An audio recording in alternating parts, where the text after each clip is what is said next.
One of the most frequently asked questions in Rise of Kingdoms is this one right here. Which civilization should I choose? Well, I've done one of the most comprehensive analysis of civilizations of probably anybody in Rise of Kingdoms. And in this video, I'm going to give you the definitive answer to which civilization you should choose to smash your opponents. So stick around.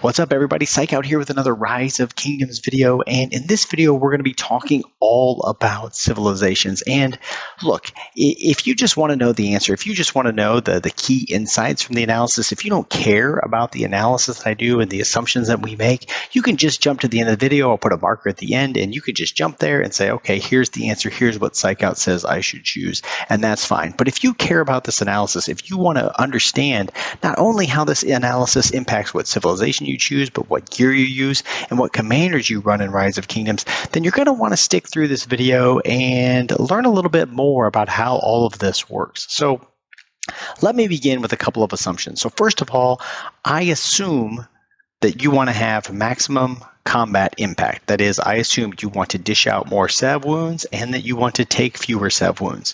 When I recommend a civilization here, that's what it's going to be about. I assume you're not in it for AP recovery. I assume you're not in it for march speed, although that's a separate topic we could talk about sometime. I assume you're not in it for training speed. I assume you're not in it for gathering speed and those kinds of things. I assume you want combat effectiveness, sev wound to sev wound. That's the thing you're looking for, and that's what this analysis will show you. So that's assumption number one. The other thing I'm going to say right off the bat is, look, if you are free to play, you should really pick Germany. Germany's really the civilization to go for free to play. You get that troop training speed by 5%, which is really big. You get the action point recovery. And if you're a free-to-play player, you should be spending your action points like crazy. You should be barb chaining all of the time, trying to use as many action points as you can barb chaining. That's really the best way to go as a true free-to-play player. I don't recommend, look, I'm Germany right now. I can switch to Rome for 10,000 gems. I don't recommend you spending your gems if you're really free to play, changing civilizations. I also don't recommend you spending your alliance currency in the same fashion. Let me jump over here to the alliance shop to show you how you can change civilizations here. Let's see if we have any tokens. Yes, we have one here. It costs 2 million alliance credits to try to change civilizations. I feel like as a free-to-play player, you really shouldn't be spending your alliance credits on this kind of thing. Teleports themselves are already pretty expensive at 150,000. And again, a separate topic for a separate video. I think that's way too expensive. You need to be saving your credits for teleports, and you need to be saving your credits for passports, which we don't have any in the shop right now, but those are also very expensive. So if you're free to play, that's really what you need to be saving your alliance credits for.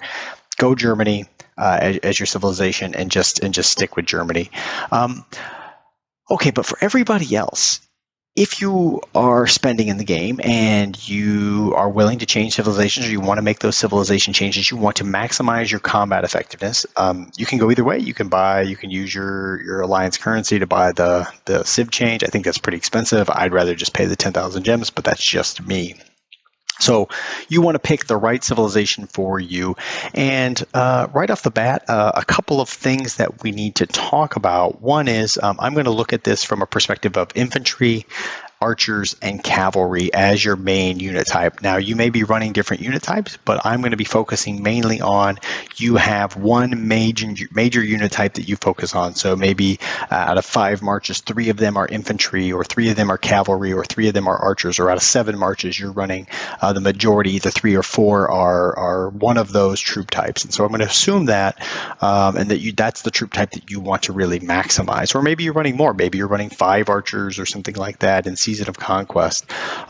That's the assumption I'm going to put in here. If you really are truly a mixed player, I'll have some caveats at the very end where I talk about what you should do if you really are totally mixing up your marches, and we'll come back to that a little later. Okay, before getting into the details of how this worked, I have to introduce something that I haven't introduced before, which is my battle stats or battle combat calculator. And I'm going to pop it up on the screen here, and you're going to see some video of this battle calculator running. What you see here is a few things. So number one, you see at the very top, I can choose the base, the troop type. So in this case, I'm on base T5 cavalry. And I can switch that to whatever I want. I can switch it over to Arabia, for example. Now, you might have noticed here on the screen, when I switch that, I'll go back to base T5. Right here, we see the base stats. These are the base stats of the troop. And in one of my other videos where I talk about the combat formula, and I'll put a card up at the top, you can check it out after this video, I talk about the real criticality of base stats. And that's one of the things that everybody misses when they tell you about civilizations. When they tell you about which civilization to choose, they look at this table and they say, okay, let's take a look here. Let's see. Rome, you get 5% infantry defense, you get 5% march speed. Germany, you get 5% cavalry attack. But this is the stuff they look at. They say, well, France, that's pretty good because you get health for all your troops. You get 20% hospital healing speed. That's really good, right? So that's the kinds of things that people look at. And those are important factors. But what they almost always forget, almost every content creator forgets, is the special unit. And the special units really make a big difference when we're talking about what civilization you're going to be, because they change these stats. Again, I'm going to pop back up here, the stat calculator. And if you look here, when we're on base T5 cavalry, we see those base stats, 220, 212, 216. And now when we switch it to T5 for Arabia, we see 227, 212, 222. Those are higher. And remember from my other video, every bonus that we get starts with those base stats. So when we increase our attack by 10% on 227, that's, in this case, it's going to be about 23 because the rounding and the way it works in Rise of Kingdoms, you're going to get about a 23-point increase in your attack. Versus if we go back again to the base T5 cavalry, we're only going to get 22, right? So that's just with a 10% increase. As those increases change, obviously you get more stats. So there's one more stat point we're getting an attack with Arabia versus, say, the base T5 cavalry. So that's part one of the calculator. We can choose which troop type we have, and it changes the base stats. But the other thing we can do here, and I've already got some tech bonuses in here, and in a little bit I'll pop a screen up showing my assumptions for a lot of these analyses, what tech bonuses you have. You can see I've listed Saladin and William as the commander. In a minute I'll talk about which commanders I compared here. But we can also, and this is a really important thing, we can pick our equipment in this calculator, and I'll just show you. Let's say we had the Rifle of the Hellish Wasteland instead. You see the attack percentage changes to 20% there, and when that does that, it changes these total stats down here at the bottom here. I'll change it again. So you can see, and this is stuff that I've mapped out elsewhere in the spreadsheet so that it all works very seamlessly. I can also click the special talent button, and you see the stats change there as well. And all of those stats are used to make these calculations down here at the bottom. There's a whole bunch of other things that go into this calculator, and I won't get into those details, but we can see it tells you how many legendary materials you need, which is really useful for wanting to understand how expensive a different set is compared to another set. But here are the things that we really care about. The damage, this is all from equipment. This is how much my equipment's helping me, because I originally started this as an equipment calculator, but now it's really a march comparison. I can compare marches to each other with commanders, equipment, and again, as we're going to see in this video, different troop types based on the civilization and civilization bonuses. So when we look here, this is the real key number, is the total effectiveness compared to baseline. Now I'm going to explain that we have, I created what I call a baseline march. This is just a yardstick. It's just a comparison. It doesn't really matter. I could set the baseline wherever we wanted. And the point here is that we're just comparing this to some sort of neutral march. And that makes these numbers make sense so that we can compare them to each other. And in this case, we see that this march was Saladin William with base T5 cavalry with some tech assumptions that I've built in here. In this case, I've got Season of Conquest tech maxed out built into this. We can see that this has a total effectiveness of 141.62% compared to baseline. It has better attack and better defense than the baseline as well. Now, what is that baseline? Well, I can show you very quickly, hopefully. Just give me one moment and I'll be right back. Okay, I'm back and I'm now showing you those baseline numbers. And so the baseline here is a situation where we have 0% right. So this is our total effectiveness of the baseline. We can see a few stats that we have got included here. So we have 98% on attack. I assume that you have that. By the way, that is max personal tech, max alliance tech. It includes some VIP bonuses. It assumes your buildings are maxed out. Same thing with 98% on defense and the 56% bonus on health. All of that assumes, this is just what I call this a baseline march. I also assume that you have T5. And this is a baseline that I use for cavalry. I use this for infantry, and I use this for archers. I assume these numbers. If we are in Season of Conquest, we would just simply add 42% to this, and we would get 140%, which would give us 21.21% as our new sort of baseline. If we wanted to use Season of Conquest as a baseline, and I don't really do that. I just leave it like this and say, okay, well, in Season of Conquest, my marches are a little bit stronger. So that's really what we're talking about when we're talking about the baseline. And everything I'm going to do in this analysis is going to be comparing that to baseline. So let's go back here to this march that we're talking about, Saladin William. And we can do some things. And I'll show you, this is the basic fundamentals of the analysis that I did. Was I basically just said, okay, well, what happens instead of the base cavalry? What if we were Arabia instead? So now I switch over to Arabia T5. We see the base stats change, we see the total stats change, but I have to add one more thing, and that is the fact that Arabia, as I can show here, Arabia has 5% cavalry attack, so I will add 5% cavalry attack to my commander fixed bonuses, and we can see that that has a total effectiveness to baseline of 154.41%, so that is better than the sort of the base cavalry unit, which is no surprise. This is a special unit. It has higher base stats, so it gets bigger bonuses when we add those attack, defense, and health bonuses, and it also gets a 5% attack bonus to the cavalry from the civilization. So we add all that together, and we see a stronger march. And that is essentially what I did for every one of these comparisons. I just said, let's just switch the troop. I could switch to Byzantium. I could switch to Germany and do all those switches, and we can just see how it is relative to baseline. Now, there's a lot of different ways I could set this up. But before I get into that, let me put a couple of caveats in here about the way the calculator is working right now. For right now, I am not including skill damage, which is an important thing that we'll talk about later. I'm not including shields. I'm not including healing. I'm not including debuffs.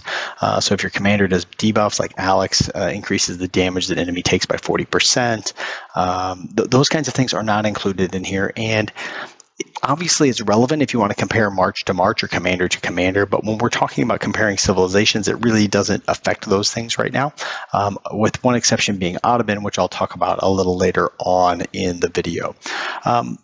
So those are the sort of the key caveats. Now, I want to jump into a couple of other things when we're talking about setting up this comparison. You have to pick a march. You have to pick a march for each of the troop types. You could pick multiple marches. Look, this took a lot of time to do to build out this analysis, and so I just picked one, what I thought of as a core march for each troop type. So for infantry, I used Guan and Alex, and we'll see that in some cases that doesn't make a lot of sense because sometimes they're going to be testing with T4, we're going to be testing pre-Season of Conquest, and of course you can't have Guan pre-Season of Conquest, but it doesn't really matter. I've tested with some other commanders, and ultimately these results really kind of just map out the same way. So we're going to test with Guan and Alex. We're going to test with Nebu and YSG for our archer pair, and we are going to test with Saladin and William, as I showed, for our cavalry pair. Again, I think all three of those are pretty standard pairs in Season of Conquest. I think a lot of people use those marches, and I thought, well, these are pretty premier or standard marches that people will use, so that they make a lot of sense for testing here. Finally, I need to talk a little bit about some of the other scenarios that we tested for, and I could have just said, that's it, I'm only going to test for these kind of stats, this Season of Conquest, those kinds of things.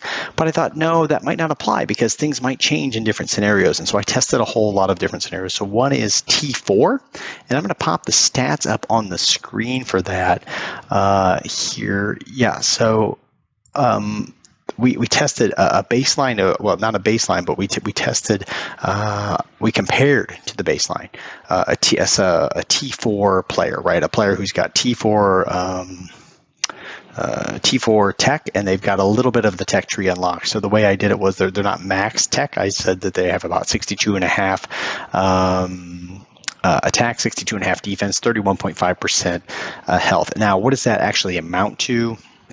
It's essentially I assume the alliance has max tech. I assume that the player has level 5s on everything past the T4 unit. So if you look at the tech tree, and I can pull it up here just so that we're really clear. You jump into my city and click on our academy, and we go to the military tech. So let's look here. I'm assuming that you've got all 3 of these filled out, that everything in front of this is completely maxed. That's what I'm assuming. I'm assuming you've obviously unlocked T4, and I'm assuming all of these are at level 5. Your Wood Steel, your Scudam, your Buccaneros, Pavis, I don't know how to pronounce that, are all level. Those things are all level 5. Your Medical Core, Combined Arms, Encampment, those are all level 5 as well. So under that assumption, we would get 62.5% attack, 62.5% defense, 31.5% health. Again, that includes max tech from your alliance. That includes some building tech, which I did the math. It'd be about 1.5% of each stat for your buildings. I assume you've got some holy sites that you would be a typical main alliance would have, and I assume that you've got VIP 13 and above for this analysis and for the other analyses as well. So those are sort of the core assumptions here. So that's for the T4 player. For the T5, I assume that you have completely max tech. I assume the Alliance has max tech. I assume you have max buildings. I assume you have all the core holy sites. I assume you're VIP 13 plus. That gets me that 98, 98, 56 that I showed a little bit ago as the baseline. And again, that baseline, I don't think I mentioned this, the baseline has no commanders. So if we assume no commanders as a baseline, I think adding any commanders is obviously better than that. And it's obviously also not a realistic march. But again, the point of the baseline is just to have some yardstick to measure everything else to. We also have Season of Conquest. So in another scenario, I said, okay, let's add 42%. I assume you maxed out your Season of Conquest text, and said, how does it do when we do that? I've also done a comparison where we have commanders, right? So as I mentioned, with the commanders that I mentioned, where you added the commanders, and then I've also added on gear. So we've got one where we have all this tech. We've got in each of these steps up, right? So we start with T4, then we go to T5, and then on top of that we add Season of Conquest, and then on top of that we add commanders, and on top of that we add gear. We've got 3 different sets of gear, and I'm going to show all 3 of those sets here. It may take a moment just to pop them all up on the screen. But for the infantry, I started with for all 3, for infantry, for archers, for cavalry. We've got an epic set, a legendary set, and what I would call a top tier set. And again, I know I've been promising gear or equipment videos, and there will be some coming, but these are based on pretty solid equipment sets based on a bunch of analyses, again, that I've used my calculator to do. So these equipment sets are pretty solid, and that's how I've come up with the recommendations here. Or the sets that we're testing. So for the epic gear, for the infantry, we've got Gatekeeper Shield, we've got Witch's Lineage, Quinn's Soul, Seth Brutality, Karak Humility, and Frost Treads. I assume all of that special talented. And then at the legendary level, we've got Shield of the Eternal Empire, Gold Helm of the Eternal Empire, Hope Cloak. I assume that's not special talented. And then Seth Brutality, Karak's Humility, and Frost Treads, again, all special talented. And then finally, at the top tier for infantry, we've got Hammer of the Sun and Moon, and we've got the Helm of the Conqueror, both Season of Conquest pieces of equipment. I assume those are not special talented. Hope Cloak, I assume that this kind of a player would be able to special talent that. Bam Braces of the Eternal Empire, again, special talented. Kerouac Humility, special talented, and Shio's Return, that legendary boot, also special talented. So that's what I'm assuming for that set. Okay, so that's infantry. And now jumping over to archers. Again, we've got the epic set. And this, I'm not going to say them all. I'm just going to pop them up on the screen. I assume all of these are special talented at the epic tier. And then at the legendary tier, again, I assume that we can special talent our epics, our Revival Helm, Revival Greaves, and Flame Treads, and that our legendaries are not special talented. And then at the top tier, we've got, again, the Season of Conquest weapon and helm. And then we've got special talents on our legendaries and special talents on the epics that we're using. And now I will pop up the cavalry equipment. Again, at the epic tier, I assume everything's special talented. At the legendary tier, what we really have here is still the epic weapon. It's still really good, so we'll have that special talented. And then we've got a lot of the Hellish Wasteland equipment. We've got the Hellish Wasteland helm, chest, gloves, and boots. And then finally, the Ash of the Dawn on the legs. Again, all of that not special talented. And then finally, at the top tier level for cavalry, again, I assume the Season of Conquest weapon and helm, the Sacred Dominion, and the Pride of the Khan. I assume we can special talent our other legendaries, so the Hellish Wasteland boots and armor are both special talented, Navarre's Control special talented, and Ash of the Dawn special talented. So with those gear sets in mind, that's where all of these comparisons are going to come in. Okay, so those are all of the scenarios that I've tested here, and you saw a little bit about how I did the testing. Let me add a couple of extra caveats. I already mentioned skill damage is not factored in. I also mentioned early on that I don't care about march speed. If you think that's really important, or maybe if you're an Ark of Osiris, that's not factored in here. And the other one I need to mention is that for the Nebu YSG March, Nebu does have a skill that adds 15% all damage, and I just didn't include that because, of course, that adds in skill damage as well as normal attacks, and I could have included it. It doesn't really matter, again, because we're just going to be comparing civilizations to each other, and that is a cross. That effect would just increase the March's effectiveness across all of the civilizations in an equal way, so it doesn't really have any impact on the results that we care about. So let's jump into the results, and I'm going to walk you through the tables and explain what's going on here. So when we look at the infantry results, again, this is Guan and Alex, and we're starting at the T4 non-Season of Conquest level. And we've got our baseline or our base troop march. And again, we're comparing this to a baseline that is T5. So we know these are all going to be worse. That's why we see all negative numbers. All of these are going to be worse than a T5 max tech player. But the point is the relative rank to each other. And the thing that we see for this T4 non-Season of Conquest player, we see that obviously the base troops do the worst. We see that Vikings do the best. And Japan, much to, I think, many people's surprise, actually does the second best. And you might be wondering why that is. What's up with Japan? Everybody says Japan, that's a gathering civilization. Why would you want to be Japan? And this is what I mean by the fact that everybody misses those special units base stats. And the samurai as a special unit have the highest attack. I think it's 222 or 227, something like that, base attack. So when you're getting attack bonuses, and by the way, this isn't Season of Conquest, but when you're getting those attack bonuses, and there's a lot of attack bonuses early on,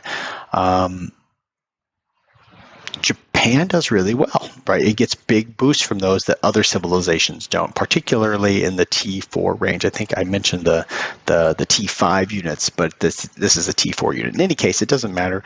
Japan does not so bad there, but clearly the winner here is the Vikings by quite a bit.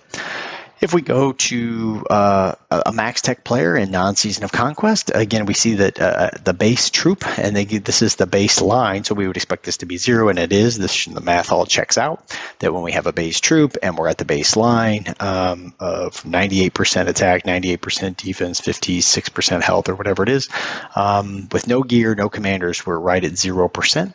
And so then the question is, how much does each civilization add to our effectiveness? We see with Vikings, again, the highest.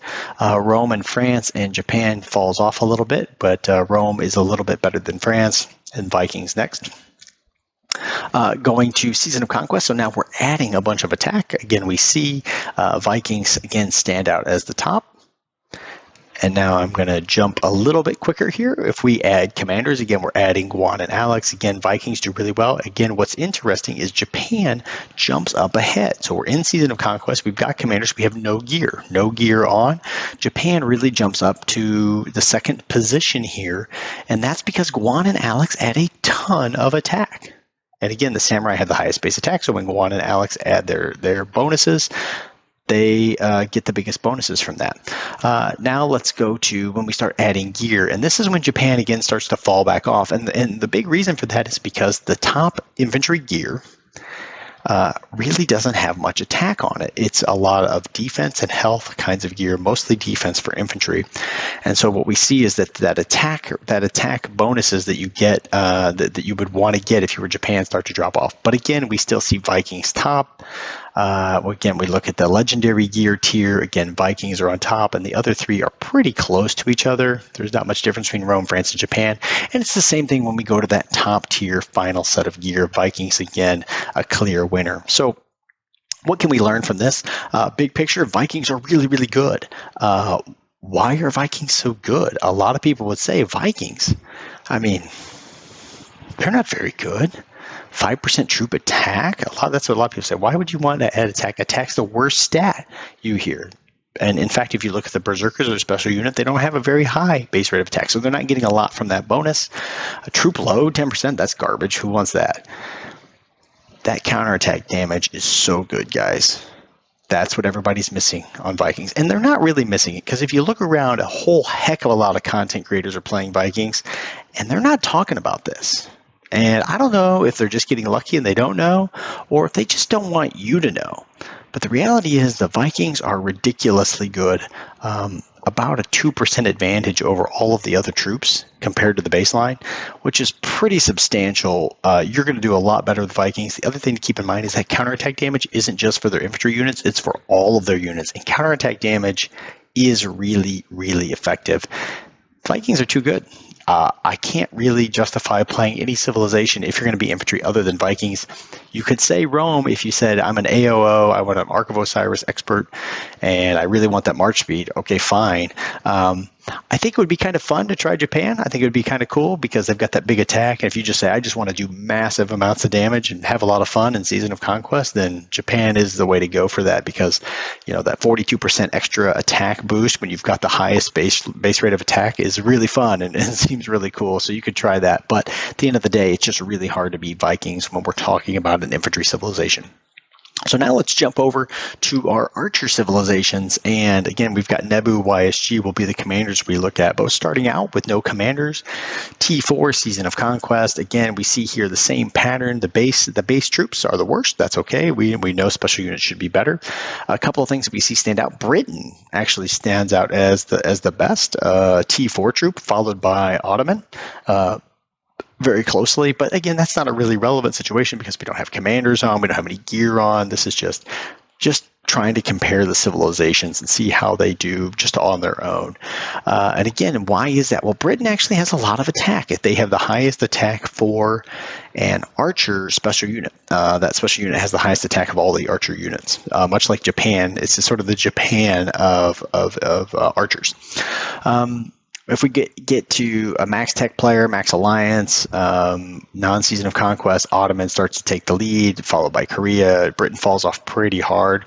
We get to Season of Conquest with no commanders. Again, Britain jumps up pretty good. It doesn't look too bad, jumping up to 30%, right just below Ottoman. And again, why is Ottoman so good? Well, one reason, let me jump over here and just show you real quickly. Ottoman's so good because they get 5% archer health, and health is a really important stat in Rise of Kingdom. It's hard to get health stats, and they just get 5% archer health, and that really is a big boost to all of the archers. So that's one of the reasons that archers do so well, the reason the Ottoman does so well. And their Janissary unit's okay. It's a perfectly fine special unit, but that health boost really, really jumps it up quite a bit. But again, Britain doesn't look so bad there until we start getting a little deeper. Once we start adding commanders, Britain falls off a little bit, and Ottoman again stays very strong. And again, this is Nebu YSG.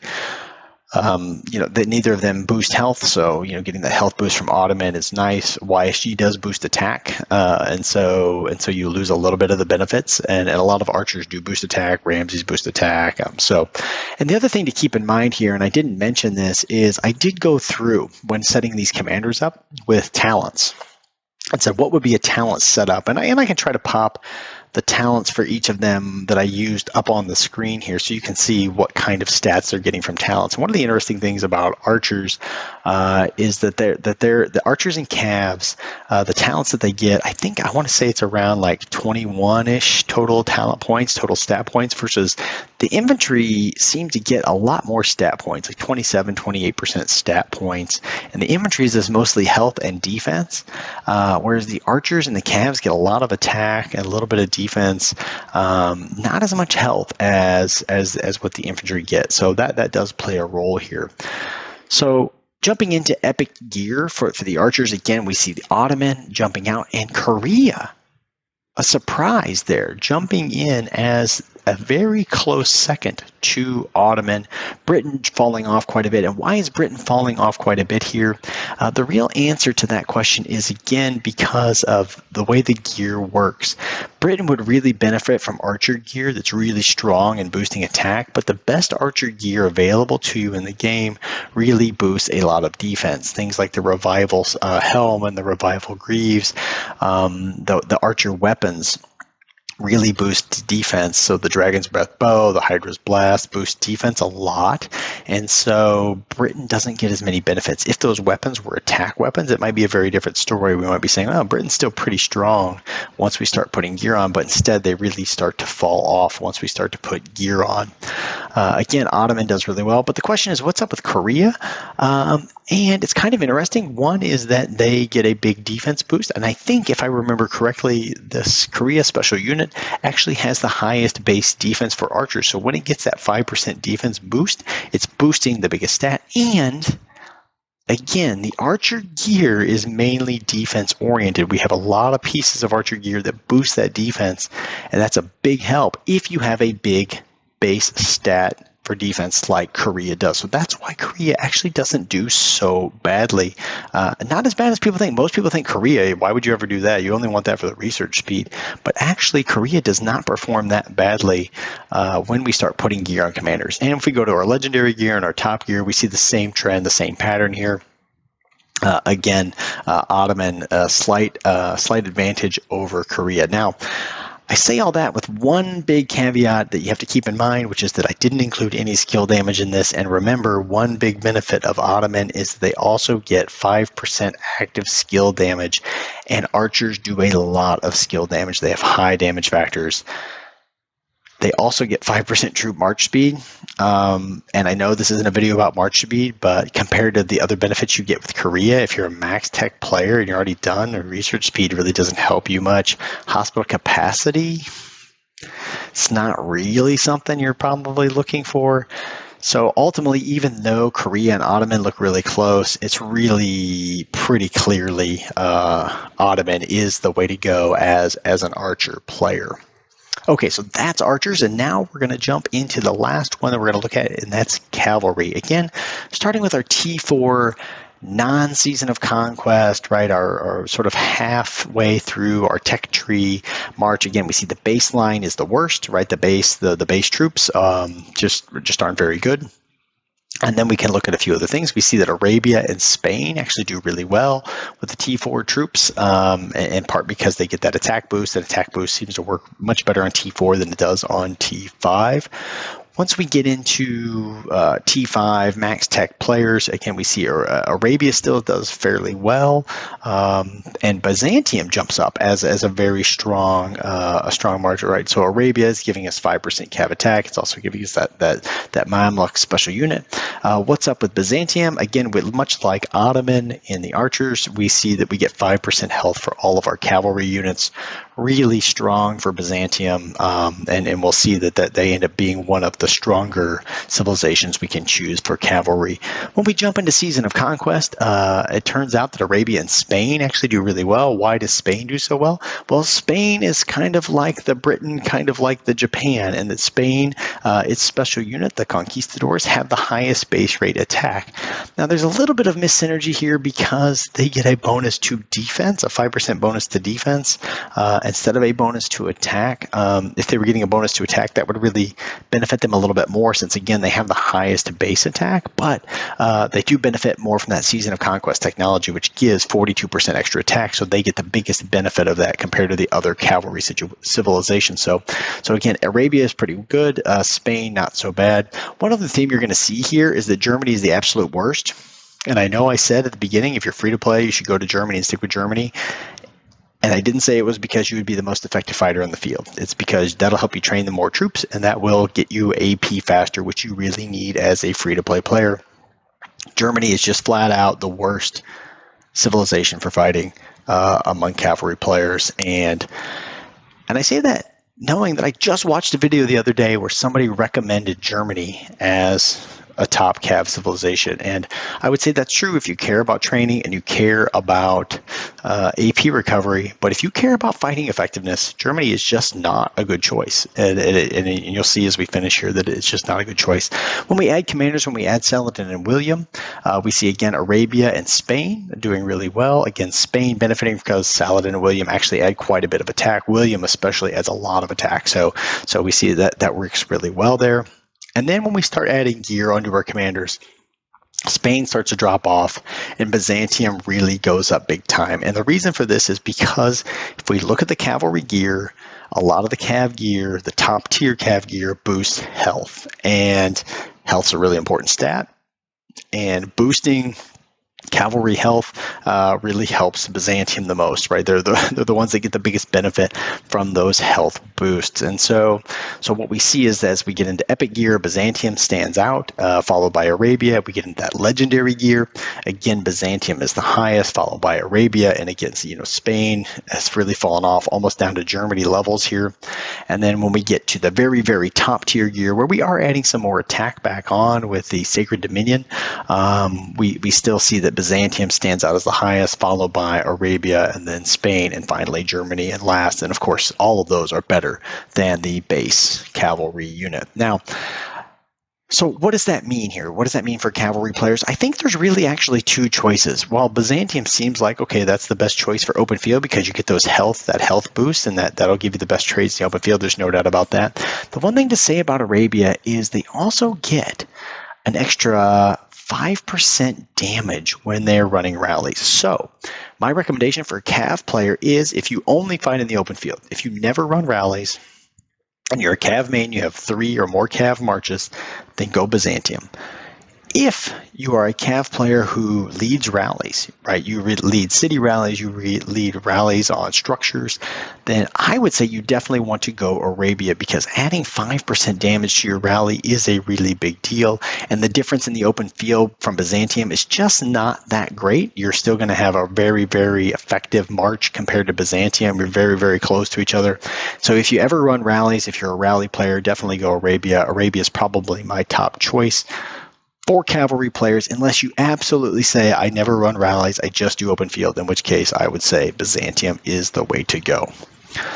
Okay, so let's wrap this thing up with some of the insights and conclusions that we can take away from this analysis. So, summarizing the best civilizations, I think if you want to have the most combat effectiveness on the field, you want to dish out the most sevs and take the fewest sevs yourself. For infantry, you want Vikings. For archers, you definitely want Ottoman. Although Korea is not that bad, at the end of the day, Ottoman's better because you also get, above Korea, you get that march speed and you get that skill damage bonus, which is just going to blow Korea out of the water.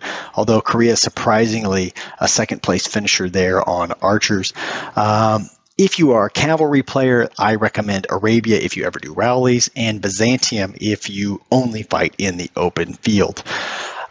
There's one other thing I should mention here, which is that if you are below VIP 15, it's really worth considering France as your civilization of choice for a couple of reasons. One, you do get a boost to all troops in the form of 3% health. Health is a really good stat to boost. And so picking France is a really good choice. I think that throwing Axeman also has the highest health of all of the infantry special units. So it's a pretty solid choice. You're actually boosting your health stat quite a bit. It didn't quite do as well, but nobody does as well as Vikings. Vikings is just really strong. It's very comparable to Rome and even comparable to Japan. Those three are all very similar to each other in terms of infantry civilization. So The reason I really suggest France if you're below VIP 15 is because you get that hospital healing speed of 20%, which is a really big deal when you're below VIP 15. Once you get above VIP 15 and you get a hospital speed bonus, I think I can show it here. So where is it? Healing speed plus 50%. Once you have that, you don't really get as much benefit from France, at least not in my experience. I didn't find that it saved me a lot of speed ups. In fact, I felt like if I was Vikings, that would mean I would get less Sev wounds to have to heal anyway. So to me, the trade-off really wasn't worth going for France there. Vikings were just a better choice. But if you're below VIP 15, France is a really good choice for that healing speed boost. So I would consider that. I think that's it for this video, guys. If you have questions about what civilization to choose, if you found that this video maybe opened your eyes to some new insights on civilizations or how you should be playing the game a little bit differently from the way you've been doing it, leave a comment down below. Don't forget to like this video, subscribe to my channel, hit that bell button so that you know when I drop a new video, and I'll see you all in the next one.